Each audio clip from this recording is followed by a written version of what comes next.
Hello guys, welcome to my YouTube channel. My name is Harjeet Kaur. हम कर रहे थे लूसेंट जी के और उसमें हमारा एंशिएंट हिस्ट्री चल रहा है और आज हम करेंगे ऋग्वैदिक और अर्ली वैदिक पीरियड, जिसका टाइम पीरियड है 1500 बीसी से लेकर 1000 बीसी तक का। तो सबसे पहले बात करते हैं जियोग्राफिकल एरिया की। जो ऋग्वेदा है, ऋग्वेदा सिर्फ एक सोर्स है जिससे हमें इस टाइम पीरियड की नॉलेज होती है, इस टाइम पीरियड के बारे में पता चलता है।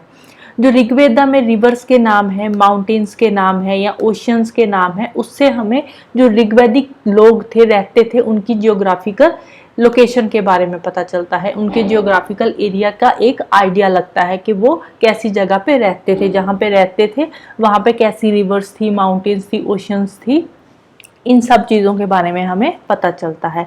उस टाइम पे माउंटेन्स में हिमवंत हिमालय को बोला जाता था और मुजवंत बोला जाता था हिंदू कुश माउंटेन्स को। ऋग्वेदा में टोटल 40 रिवर्स को मेंशन किया गया है, 40 रिवर्स का नाम दिया गया है, जिसमें से जो नादी सुक्ता हाइम है ऋग्वेदा का, उसमें 21 रिवर्स मेंशन है, जिसमें ईस्ट में आती है गंगा रिवर और वेस्ट में आती है कुब्बा रिवर, जो कि काबुल है, जिसका नाम आज की डेट में है। फिर हम बात करते हैं ऋग्वैदिक पीपल की। जो ऋग्वैदिक पीपल थे वो खुद को आर्यंस बोलते थे। वो बोलते थे कि हम आर्यंस हैं। जो भी उस एरिया में रहते थे, जो ऋग्वैदिक पीपल थे, वो खुद को आर्यंस क्लेम करते थे। और जो जहाँ पे रहते थे उस जगह का नाम था सपत सिद्धू। सपत Sidhu means land of 7 reverse. सपत सिद्धू में एक तो आती है सिद्धू रिवर, सिंधु रिवर जो जिसको बोलते हैं। तो एक तो सिंधु रिवर आती है, 5 उसकी ट्रिब्यूटरीज आती है और 7th रिवर आती है सरस्वती। 5 ट्रिब्यूटरीज कौन कौन सी है? वितास्ता, असिकानी, विपासा, पुरुषनी एंड स्तुद्री। अब इनके मॉडर्न नाम क्या है, ये सारे के सारे बुक में लिखे हुए हैं। आप वहां से भी पढ़ सकते हो, वैसे फिर भी एक बार मैं आपको यहाँ पे भी बता देती हूँ। जो सिंधु रिवर है उसको आज की डेट में बोलते हैं इंडस रिवर। जो वितास्ता रिवर है, वितास्ता को बोलते हैं जेहलम, असिकानी को बोलते हैं चनाब, विपासा को बोलते हैं ब्यास, पुरुषनी को बोलते हैं रावी एंड स्तुद्री नाम है सतलुज रिवर का। और जो सरस्वती है उसका नाम सरस्वती ही है। ऋग्वेदा के अकॉर्डिंग जो मोस्ट मेंशन्ड रिवर है वो है सिंधु। ऋग्वेदा में सबसे ज्यादा जिस रिवर का जिक्र हुआ है उसका नाम है सिंधु। और जो मोस्ट पियस रिवर है, मतलब कि जो बहुत ज्यादा पवित्र रिवर है ऋग्वेदा की, उसका नाम है सरस्वती। ऋग्वेदा में गंगा का एक बार नाम आया है, एक बार गंगा को मेंशन किया हुआ है और यमुना को 3 बार मेंशन किया हुआ है। फिर नेक्स्ट बात करते हैं दसराजन वॉर की, जिसको बोलते हैं बैटल ऑफ 10 किंग्स। तो ऋग्वेदा के अकॉर्डिंग जो दसराजन वॉर हुई थी वो 10 राज्य के राजों ने लड़ी थी। वो वॉर, उस वॉर में 10 राज्य के राजों ने पार्टिसिपेट करा था, तभी इसका नाम पड़ा था दसराजन वॉर।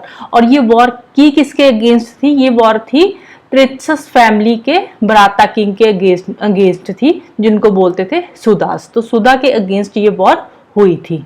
और इस वॉर में कौन जीता था? इस वॉर में जो सुदास थे वो ही जीते थे। और ये वॉर हुई कहाँ पे थी? ये वॉर हुई थी बैंक ऑफ पुरुषनी, जो जो रावी नदी है उसके किनारे पे ये वॉर हुई थी।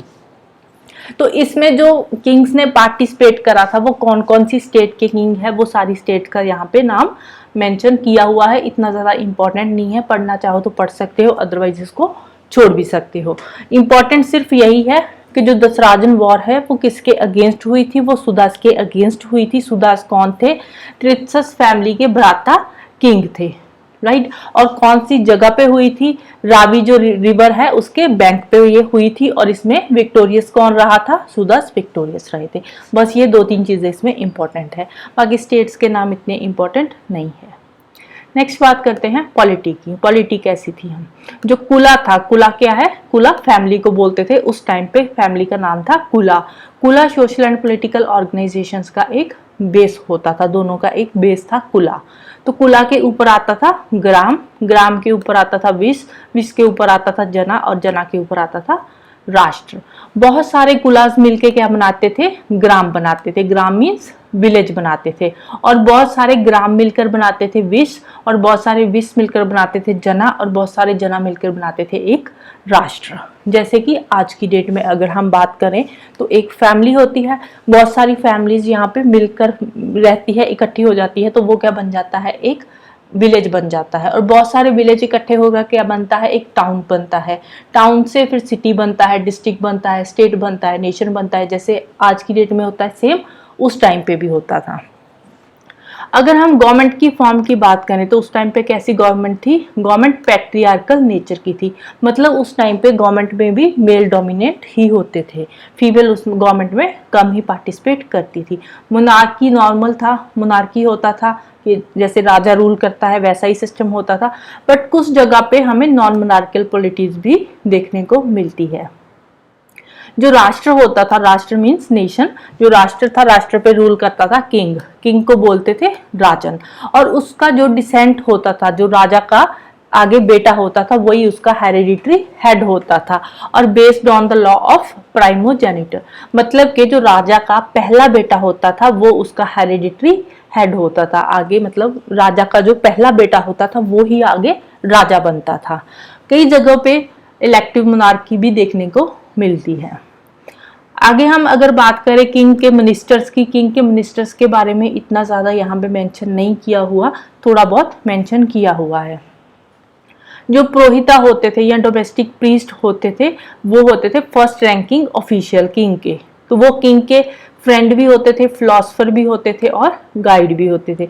किंग के लिए वो एज अ फ्रेंड भी काम करते थे, एज अ फिलोसफर भी और एज अ गाइड भी काम करते थे।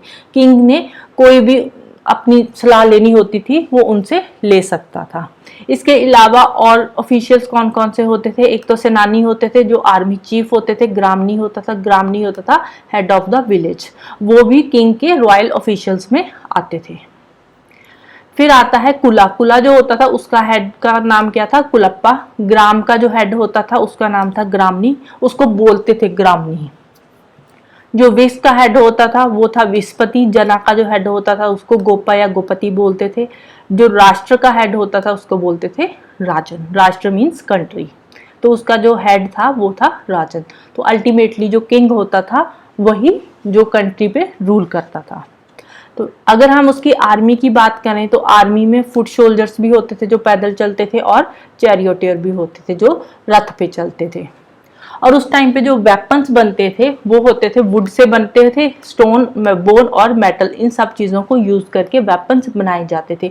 और जो एरो बनाए जाते थे, एरो का जो आगे वाला टिप होता था वो या तो मेटल का बना होता था या फिर पॉइजन हॉर्न का बना होता था। आगे वो पॉइजनस हॉर्न सा बना देते थे एरो के आगे, सो दैट कि अगर वो किसी को लगे तो वो पॉइजन की वजह से मर जाए। जो किंग होता था, किंग की कुछ रिलीजियस ड्यूटीज भी होती थी। किंग ऑर्डर्स वगैरह बनाता था और रूल्स बनाता था, लॉ एंड ऑर्डर को मेंटेन करना किंग का काम होता था। किंग ऑर्डर देता था और रूल्स बनाता था जो भी अपने किंगडम के लिए होते थे। और ऋग्वेदा में असेंबलीज के बारे में भी मेंशन किया हुआ है, जैसे कि सभा हो गई, सम्मति हो गई, विधाता हो गया, गणा हो गया। तो सभा क्या था, सभा एक कमेटी होती थी और उस जो कमेटी बनती थी उस कमेटी में कुछ प्रिविलेज्ड लोग होते थे और मोस्ट इंपॉर्टेंट इंडिविजुअल्स होते थे। जो सभा में, जो सभा की कमेटी होती थी उसमें कुछ प्रिविलेज्ड लोग होते थे और कुछ इंपॉर्टेंट इंडिविजुअल्स होते थे। दो पॉपुलर असेंबलीज, सभा और सम्मति, दोनों मिलके ये चेक करती थी कि जो किंग ने रूल बनाए हैं या ऑर्डर्स इशू किए हैं उनको प्रॉपरली फॉलो किया जा रहा है या नहीं किया जा रहा। ये काम होता था सभा और सम्मति का। जो लेटर वेदास का अगर हम रिकॉर्ड देखें तो लेटर वेदास में जो सभा है उसको कोर्ट ऑफ जस्टिस का काम भी दिया जाता था। जो सभा था वो as a court of justice भी काम करती थी। अगर उस टाइम के क्राइम्स की बात करें तो उस टाइम पे भी बहुत सारे क्राइम्स होते थे, जैसे कि चोरी करना, धोखाधड़ी करना, ठगी करना, या कैटल चोरी हो जाती थी उस टाइम पे। तो ये सारे क्राइम्स उस टाइम पे प्रेवलेंट थे। नेक्स्ट बात करते हैं सोसाइटी की। जो ऋग्वैदिक सोसाइटी थी वो 4 वर्णास में डिवाइडेड थी। कौन कौन से हैं, ब्राह्मण, क्षत्रिय, वैश्य एंड शूद्रा। ये वाली जो क्लासिफिकेशन करी गई है ब्राह्मण, क्षत्रिय, वैश्य और शूद्रा वाली, ये क्लासिफिकेशन करी गई है on the basis of profession और ऑक्यूपेशन ऑफ द इंडिविजुअल्स। लोग जो काम करते थे उन्हीं के बेसिस पे उनको एक क्लास दे दी जाती थी। जैसे कि टीचर्स और प्रीस्ट जो होते थे वो आते थे ब्राह्मणास में, जो रूलर्स और एडमिनिस्ट्रेटर्स आते थे वो आते थे क्षत्रियाज में, फार्मर्स, मर्चेंट, बैंकर्स ये सारे आते थे वैश्यास की कैटेगरी में, आर्टिसंस और लेबरर्स आते थे शूद्रा की कैटेगरी में। ये सारे जो क्लासेस दी जाती थी, ये सारी क्लासेस उनकी ऑक्यूपेशन के बेसिस पे उनको दी जाती थी। और जो भी पर्सन्स को काम दिए जाते थे वो उनकी एबिलिटी के बेसिस पे वो अपना काम करते थे। कोई ऐसे नहीं होता था कि अगर कोई क्षत्रिय है तो उसका आगे बेटा भी क्षत्रिय ही होगा। वो अपनी एबिलिटी के अकॉर्डिंग काम करता था और उसकी क्लास भी चेंज हो जाती थी। अगर वो टीचर बन गया तो वो ब्राह्मणा में चला जाएगा, अगर वो बैंकर बन गया तो वैश्य की कैटेगरी में चला जाएगा, अगर वो लेबरर बन गया तो शूद्रा की कैटेगरी में चला जाएगा, अगर वो कोई रूलर या एडमिनिस्ट्रेटर बन गया तो वो बंदा क्षत्रिय हो जाएगा। तो वो एबिलिटी के अकॉर्डिंग क्लास दी जाती थी। और ऑक्यूपेशन जो होता था वो हेरिडिटरी नहीं होता था, जैसे कि बाद में हो गया था। स्टार्टिंग में ऑक्यूपेशन हेरिडिटरी नहीं था, बट बाद में जाकर जो ऑक्यूपेशन था वो हेरिडिटरी हो गया था कि जैसे जो टीचर है उसका बेटा भी टीचर होगा, आगे उसका बेटा भी टीचर ही रहेगा। जो फार्मर है उसका भी आगे आने वाले जो भी जनरेशन है वो सारे फार्मर्स ही रहेगी। ये बाद में हुआ था, बट स्टार्टिंग में ऑक्यूपेशन हेरिडिटरी नहीं था। सेम ही जो फैमिली के मेंबर होते थे वो अलग अलग प्रोफेशन कर सकते थे, जरूरी नहीं था कि एक ही प्रोफेशन करना है। तो इससे क्या पता चलता है कि एक ही फैमिली में अलग अलग वर्णास के लोग रहते थे। सेम फैमिली में एक ऋग्वेदा का हाइम है, उसमें लिखा हुआ है कि I am a singer, my father is a physician and my mother is a grinder of corn. तो मतलब कि एक ही फैमिली है, उसमें एक पर्सन सिंगर है, एक फिजिशियन है, एक फार्मर है। तो एक ही फैमिली में अलग अलग वर्णास रहते हैं। जो सोसाइटी का यूनिट होता था उसको बोलते थे फैमिली। और जो फैमिली होती थी उस टाइम पे वो फैमिली मोनोगैमस एंड पैट्रियार्कल होती थी। No doubt male dominating society थी उस टाइम पे, बट शादी उस टाइम पे भी एक ही होती थी। मोनोगैमस मींस एक ही मैरिज होती थी और मेल डोमिनेटिंग सोसाइटी थी। जो चाइल्ड मैरिज थी वो इतनी ज़्यादा प्रेवलेंट नहीं थी उस टाइम पे, चाइल्ड मैरिज कम ही होती थी।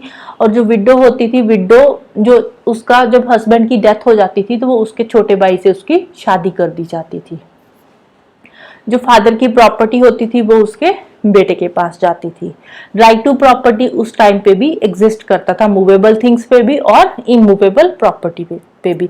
मूवेबल थिंग्स होगी जैसे कि कैटल हो गया, हॉर्स हो गया, गोल्ड हो गए, ऑर्नामेंट्स वगैरह हो गए। और इमूवेबल प्रॉपर्टी में आता था लैंड एंड हाउस। तो इसमें राइट टू प्रॉपर्टी उस टाइम पे एग्जिस्ट करता था। टीचर जो होता था, टीचर स्कूल में रहता था और वो बच्चों को सेक्रेड टेक्स्ट पढ़ाता था। उस टाइम पे जो भी ऋग्वेदा की टीचिंग्स होती थी वो सारी चीजें वो टीचर बच्चों को पढ़ाता था। सेक्रेड टेक्स्ट जो रिलीजियस टेक्स्ट होते थे वो उनको पढ़ाता था। उनकी मेन डाइट क्या होती थी ऋग्वेदिक पीपल की? उनकी डाइट में वो मिल्क लेते थे और उसके मिल्क प्रोडक्ट्स जैसे कि कर्ड हो गया, बटर हो गया, घी हो गया, ये सारी चीजें वो कंज्यूम करते थे अपनी डाइट में। इसके अलावा वो दूध के साथ ग्रेन भी कुक करके खाते थे जिसको बोलते थे शीरा पकमोंडगम। और इसके अलावा नॉनवेज में वो मीट खाते थे। किसका मीट? फिश का मीट खा लेते थे, बर्ड्स खा लेते थे, एनिमल्स वगैरह भी खा लेते थे। बट जो काऊ थी उस टाइम पे भी काऊ को मारना पाप माना जाता था, तो उसको बोलते थे काऊ को अगान्य माना जाता था, मतलब कि गाय को आप नहीं मार सकते।